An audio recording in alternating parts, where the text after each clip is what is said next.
This is Zettelcast, brought to you by readers, writers, thinkers, and teachers from Lilypub, along with our partners in thought, our Zettelcastans.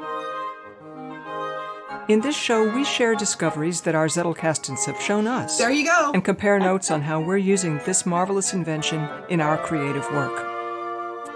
Thank you for joining us. All right, Book. Let's do it again. All right. Episode 32. The game is an unreliable narrator. Hello, welcome to Zettelcast. I'm Kathleen Spracklin, and I'm going to be your host today. And as I always like to do when I get to be the host, I've offered us a writing challenge.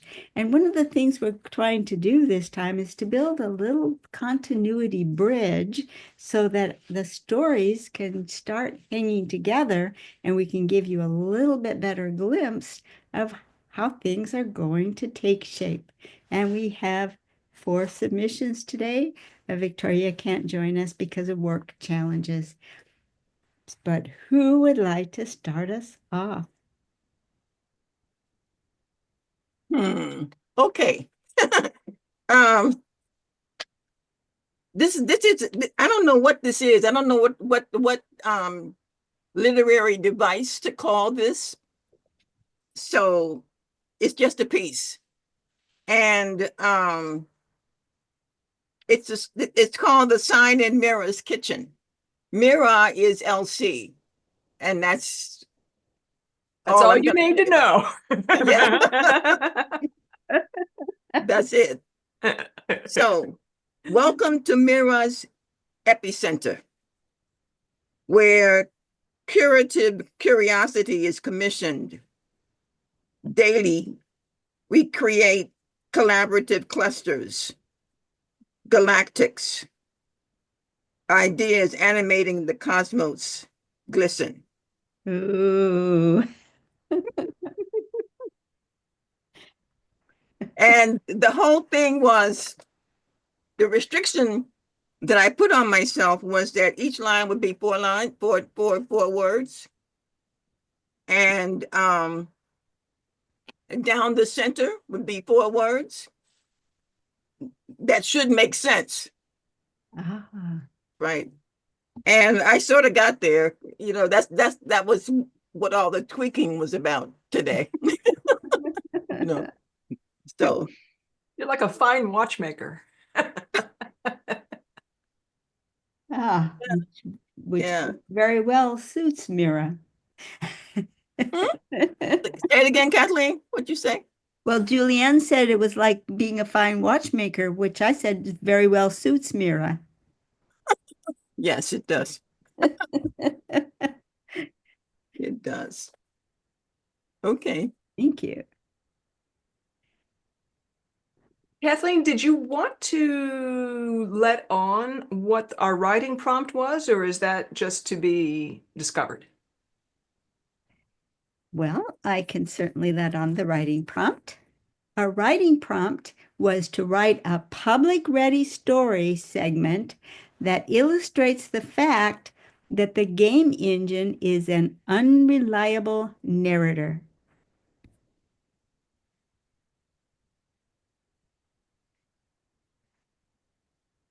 Great. Thank you. So would you like to expand it all, Deb, on the game engine with respect to your piece? Well, she's the engine. Yeah. And she creates stuff. And I don't know how to get into it more than that without giving away too much, you know, but she has a reason for what she does. She has a reason for the creations that she creates. You know, there is a larger plan in the back of her. Well, no, it's a sign in her kitchen, you know.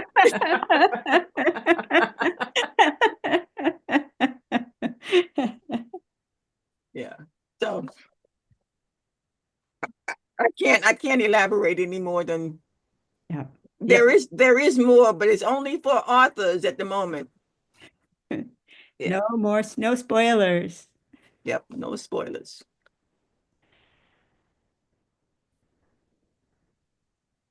Well, Okay, so who's next? I can go next. Okay. I've gone back to Javi for this one. Oh. We left Javi after having discovered a bunch of index cards in the sub basement of the henge. So Javi had been reading the cards for days, or at least that's what it felt like. Without either the link or the movement of the sun, the passage of time felt meaningless down in the sub basement of the henge. At first, he hadn't understood how or even if the cards were ordered. There were clumps of cards that were clearly the development of related ideas, but then the subject would abruptly change to something completely different. It had been a frustrating experience until he had discovered the drawer containing the index, which helped him follow the strands of thought across the whole collection. It was so fascinating that he read until fatigue or the other needs of his body became too strong to ignore.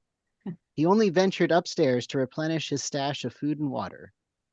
He was vaguely aware that the other researchers stared at him with concern when they passed, but he was so focused on thinking about the cards that their attempts at conversation no more penetrated his consciousness than the buzzing of a fly.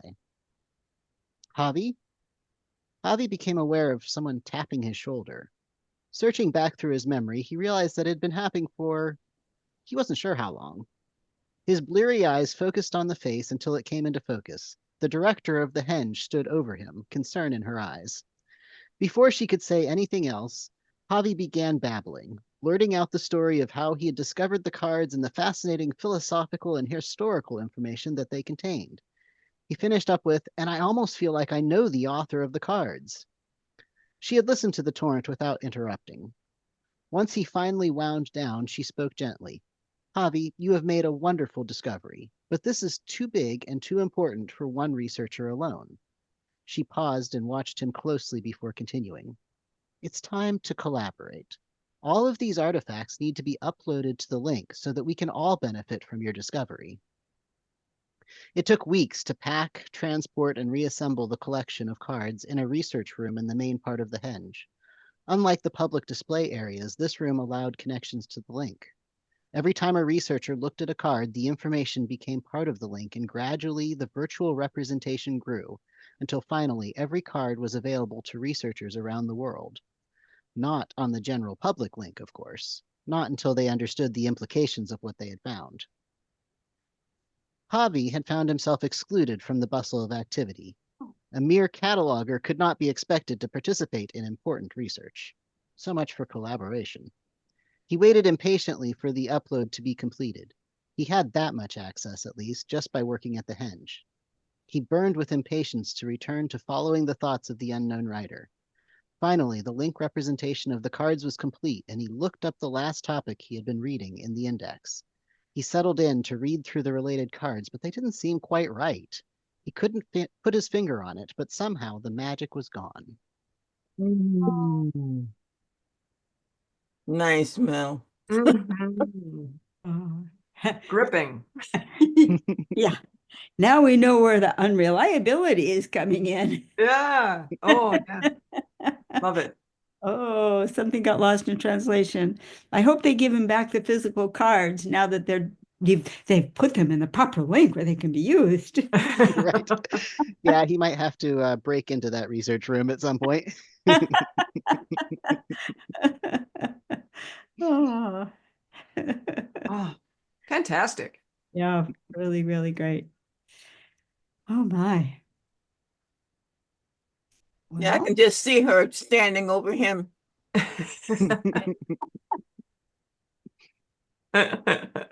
ooh. And isn't that always the way it goes, too? Yeah. Yeah. The managers know so much. Mhm. Uh,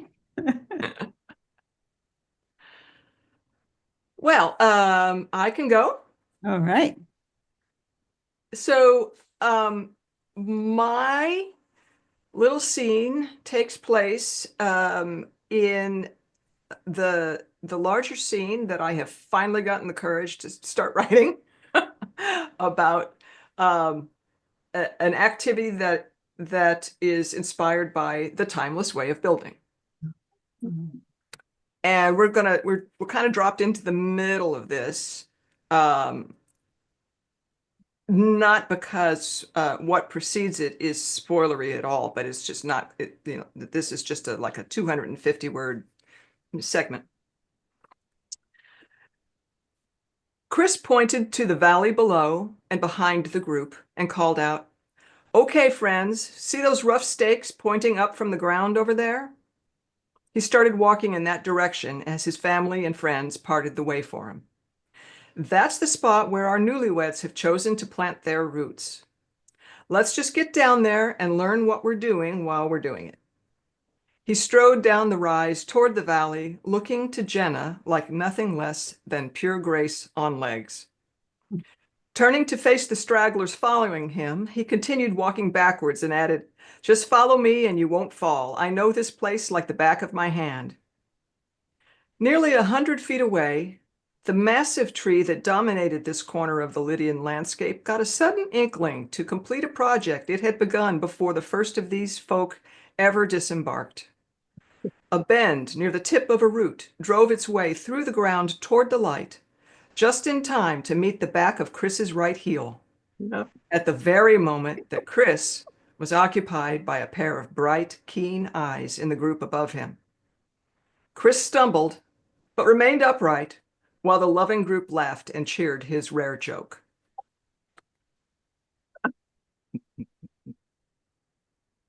Huh. Oh my.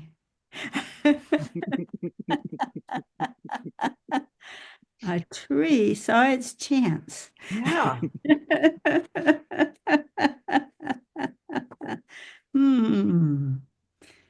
Huh. He knows the place well, so that means the tree knows him well. Yeah. He also said something. Oh, just follow me and you won't fall. I know this place like the back of my hand. Yep. But he didn't fall. He didn't fall. Nope. I played around with having him absolutely fall, but I don't think that's necessary. No, he was shocked enough, I'm sure. Uh-huh. Oh my. Now the uh, hmm. Now I imagine that the bright, keen eyes in the group above him are the same eyes that looked upon him as being nothing less than pure grace on legs. Yeah. Of course. Yeah. Pure grace.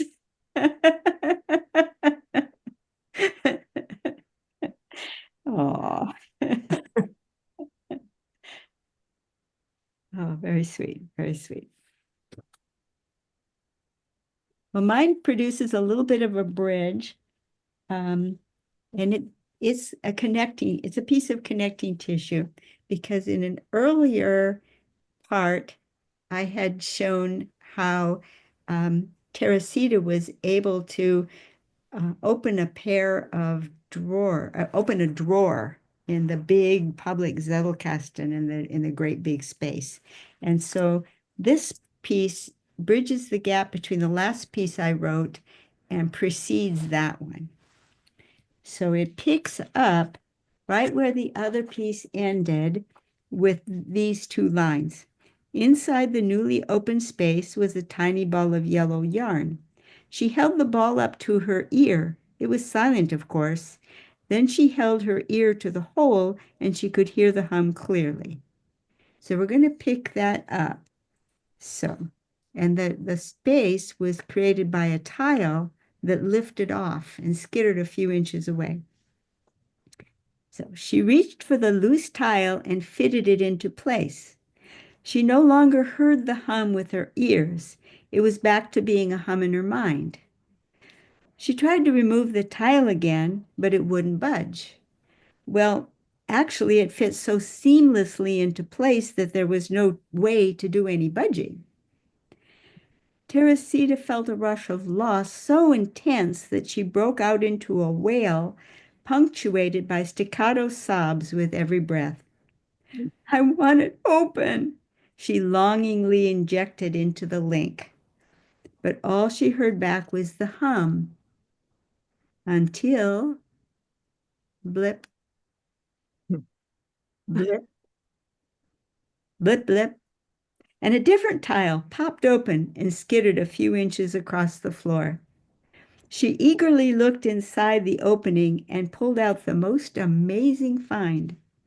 It was a tiny embroidered doll, not 1 inch tall, totally flat like a paper doll, but crafted of threads of a dozen colors. And Teresita had one just like it.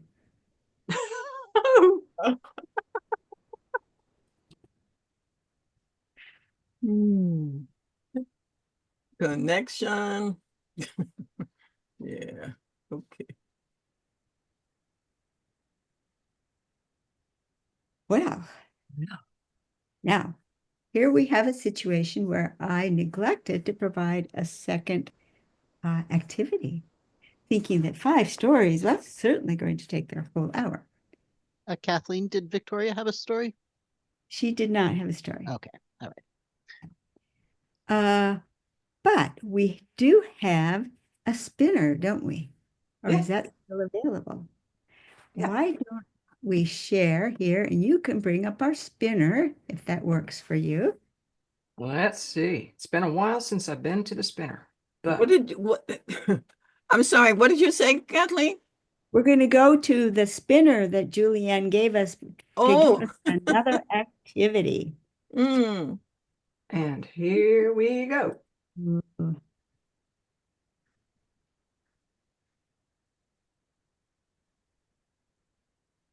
Where to file it? Violet. Okay, so most of us keep an incubator box of some type. So Mm. if you have an incubator box, choose a card at random from your incubator box, and we're going to go through the process of that we individually use to find out where to file that card. All right. Fun.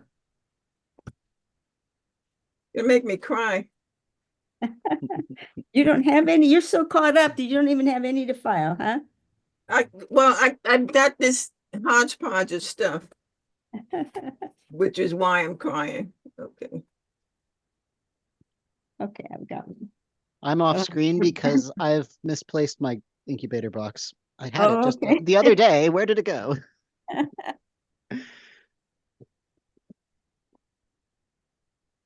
And we can all share screens if we need to, so that should give us the abilities.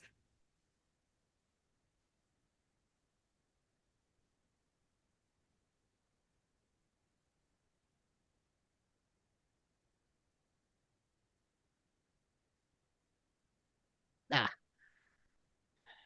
see, I put it in a very logical or a place where I could find it again, and therefore I could not find it. Now I found it. Good.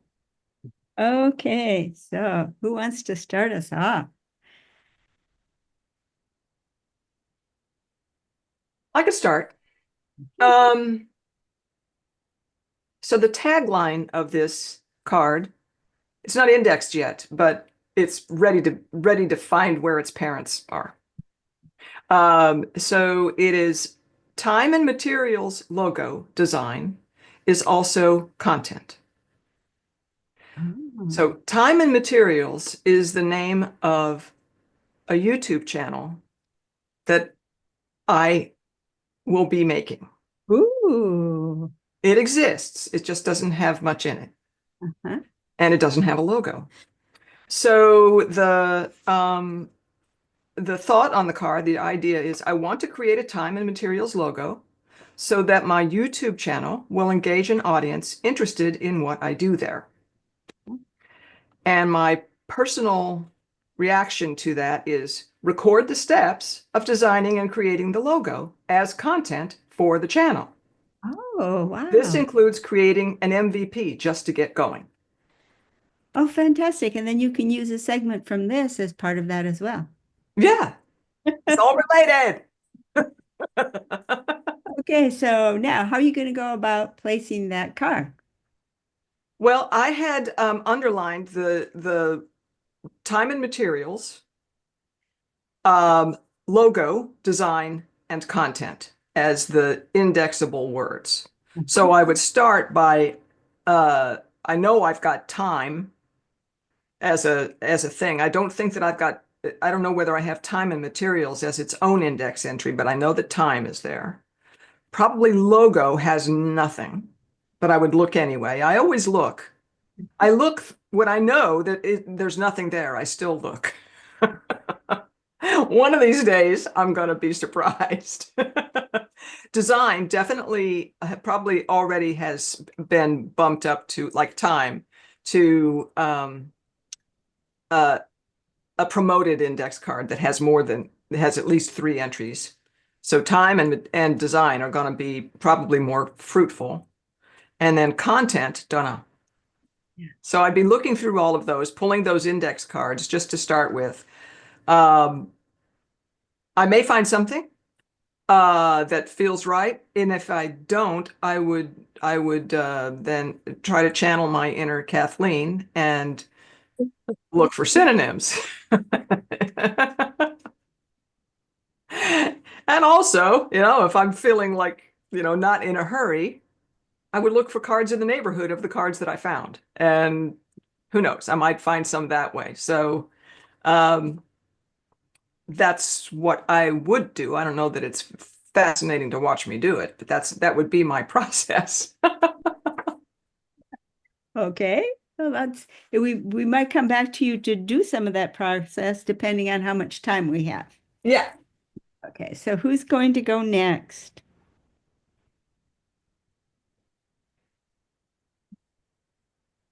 I found this strange card, or but it's not fleshed out, and it's I think it's a story. Oh, I think it's a story, and the main character, her name is Sarah. I think I'm going to pronounce this Scrooges. okay. Sarah Scrooges, and she's a Scrooge about everything. Okay. And the next thing I have on here is only a few things now. So the question is, what happened between everything and only a few things now? What happened? What happened to change her? And this was written December Friday the 13th, December 2024 Okay. at 9:13 a.m. I don't Okay. have anything else on this. Wow. But I think it was one of my efforts to think of a character and wrap the character traits, study the Oh, character traits and to watch her evolve. fascinating. Have you Right? chosen a trait for her? Do I Do you have a character trait for her? well, the only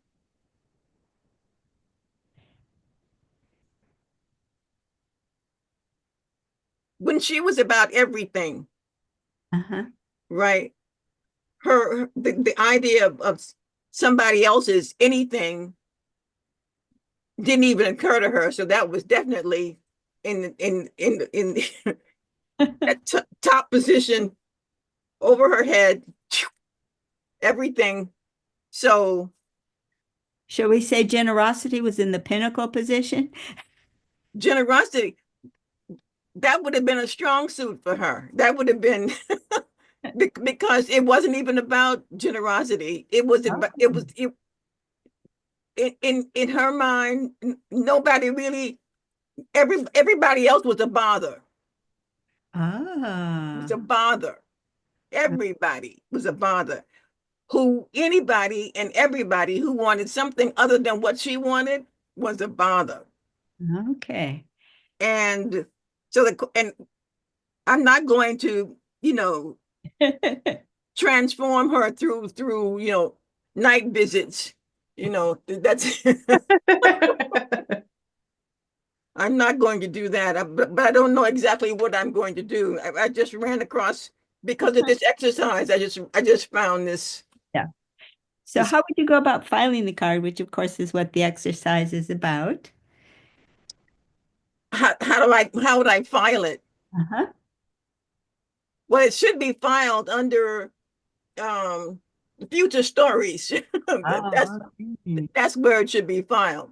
Yeah. Future stories, but I don't have a future stories, but now I do. Yeah. Yeah, And it can be it's like, not lonely anymore. yeah, Right. one of Victoria Crowder's dump areas, where all you need is a number for the whole region and ideas can just plop, drop right in. Right. There she goes. Okay, Mel, are you ready? Yes. Yeah. I found a card that I made from this book, which Ah, is The Wandering Mind, What Medieval Monks Can Tell Us About Distraction. hmm. Um, it's a very interesting book. It doesn't quite do what I wanted it to do because it pulls a lot of isolated incidents and examples from a wide variety of time periods and geographical locations. I would have liked a more in-depth look at one or two that were really good. But basically, it covers how medieval monks um, worked on managing distraction because even without the internet and YouTube and everything, they still had problems with distracting thoughts and they still struggled with it. And so she goes through, what their approaches were to try and manage this. And one of the approaches was reading books. And so I'd copy down this quote that I'd liked. If you filled your life with the right kind of books, your perspective and behavior would change. The words in the mouth became part of the heart. The book becomes iron. And that Hmm. metaphor had come up before of things becoming iron and that they become solidified into your habits and psyche. Um, and so I had already provided a tagline on it. I just hadn't filed it yet. Books become iron in heart and speech. Um, and I've just quickly looked through my index, and yes, I have books. Book as a tagline keyword, but that's kind of a little too on the nose. It's not that interesting. Nothing at all for iron, heart, or speech.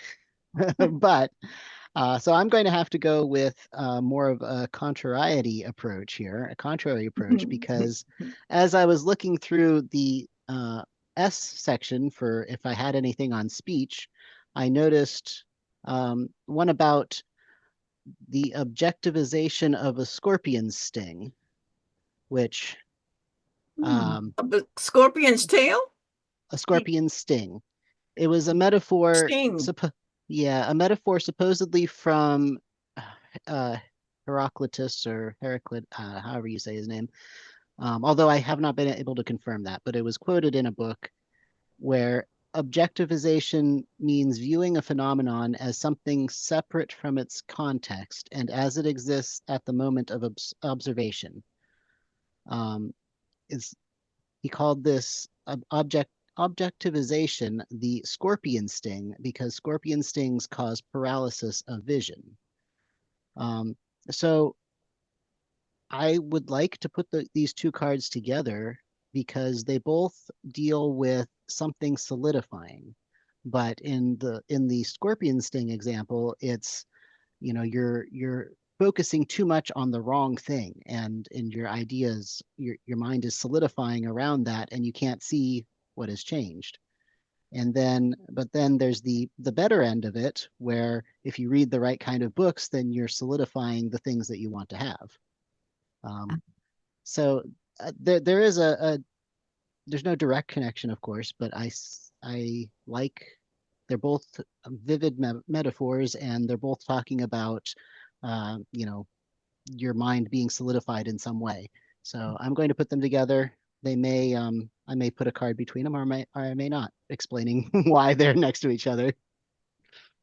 Oh, terrific. Okay, well, my card is, again, has its tagline, everything but its number. And it's drawn from A Right to Freedom Call with Scott Shepper. And it's a quote from Margaret, I don't know how to pronounce her last name, Wysick? I think it's Wysick. She recently published her book, Love Notes, in Scott Shepper's program.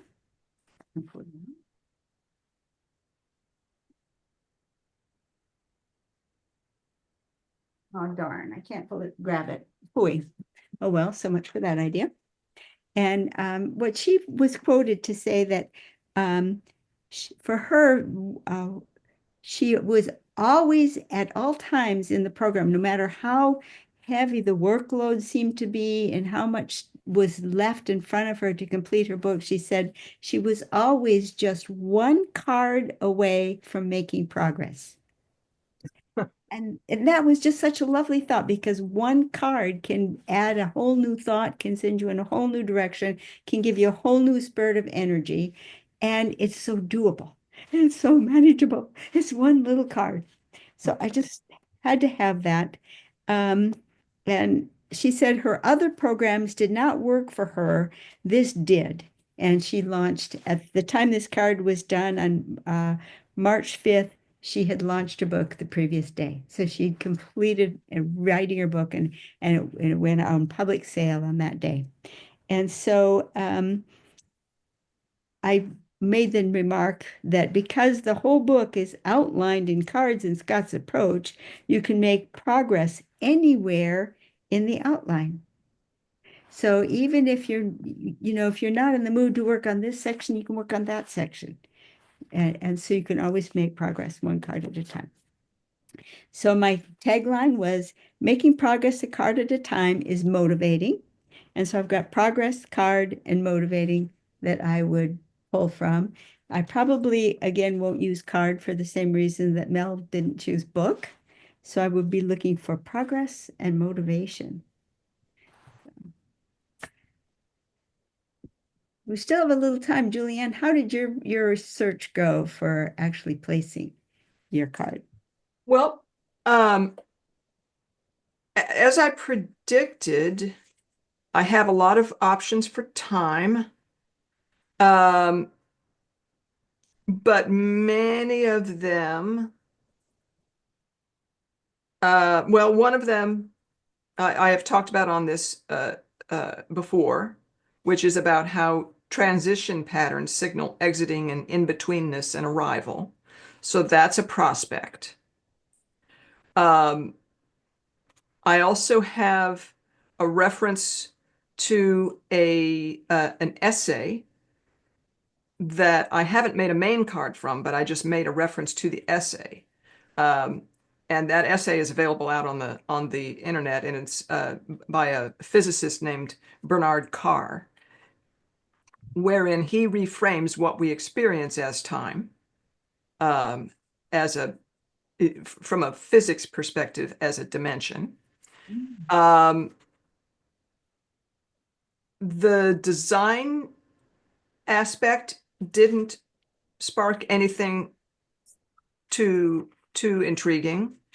But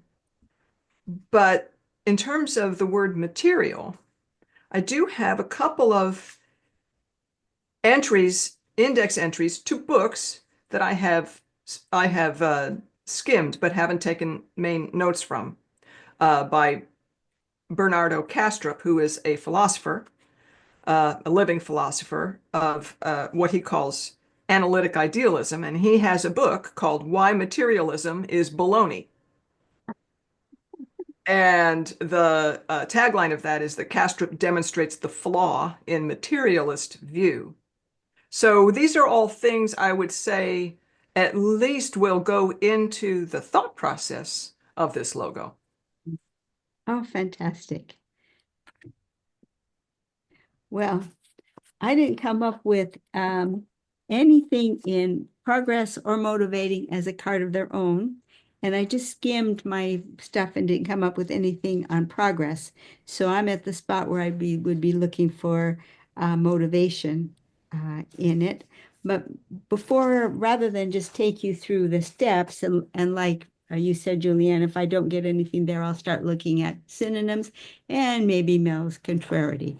So, but my new wrinkle that I wanted to share when I thought, oh, good, what a wonderful card to share it with is when I run into a card that has not so much a dearth of places to put it, but a flood of places to put it.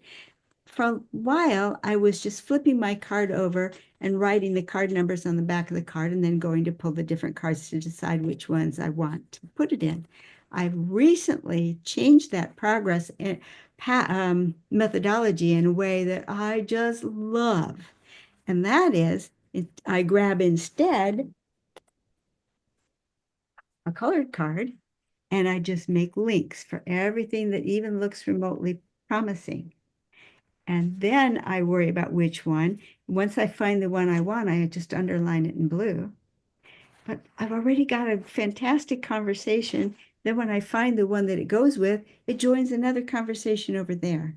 And I did one yesterday that it was on my my podcast that I recorded yesterday. I had 3 in the destination card and I had about 4 or 5 in my lookups.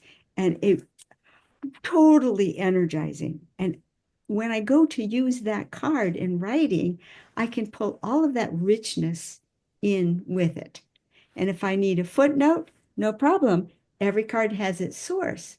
So I can easily go to the proper bib card and footnote if I need to footnote some of the enrichment. So it just feels like it takes only a little bit of extra time. I mean, I did the whole thing on a 20-minute podcast. So you could see that it doesn't really take an impossible amount of time. And the richness is just so overwhelming. I saw that podcast today and I thought, well, here she goes again with another brilliant innovation. It's really great. It is so much more generous than the previous one, where some of the ideas are just hidden in pencil on the back of the card. It's like, you're all welcome. You all raised your hand and you had something valid to contribute, even if you didn't win out. And so the card that gets filed just brings all of its brethren with it, right then and there. It's beautiful. And in the example that you showed, you had things from all over. Right. Yeah, philosophy and biochemistry, and even one that didn't specifically relate, but it wanted to be included.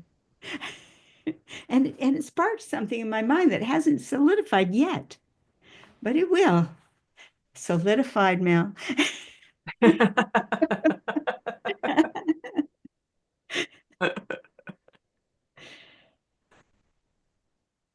Fantastic. Well, thank you all so much for your participation. Do we have someone who wants to take the group for next week?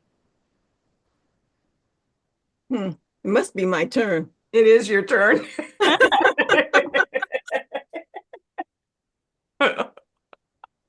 Yeah. But Okay. you don't have to if you can't, right? If you're cool. That's no.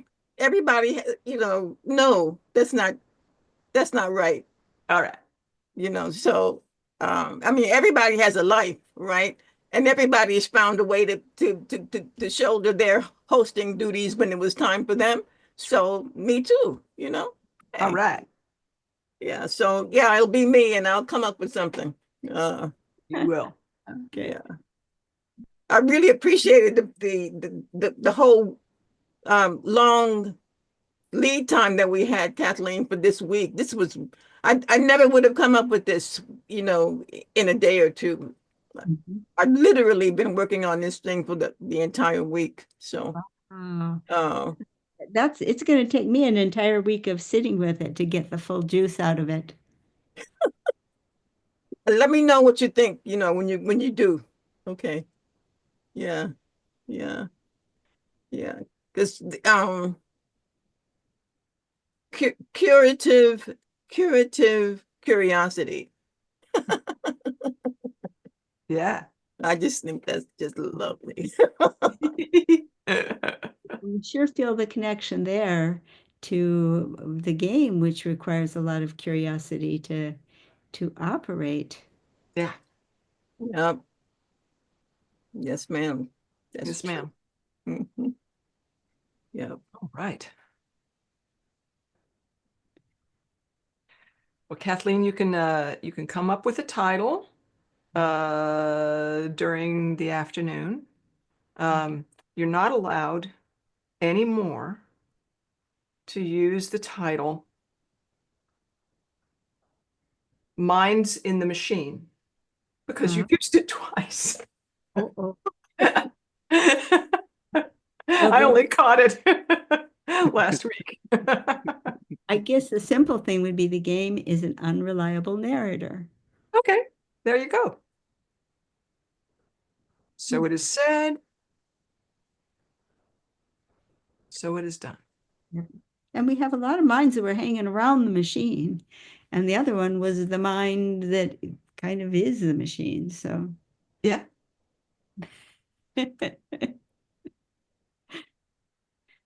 All right. Well, where can people find us, Kathleen?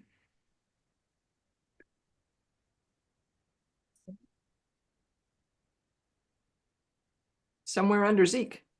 what is it? Not the good one, but there it is. So come on over to lilypub.org for more of the fun.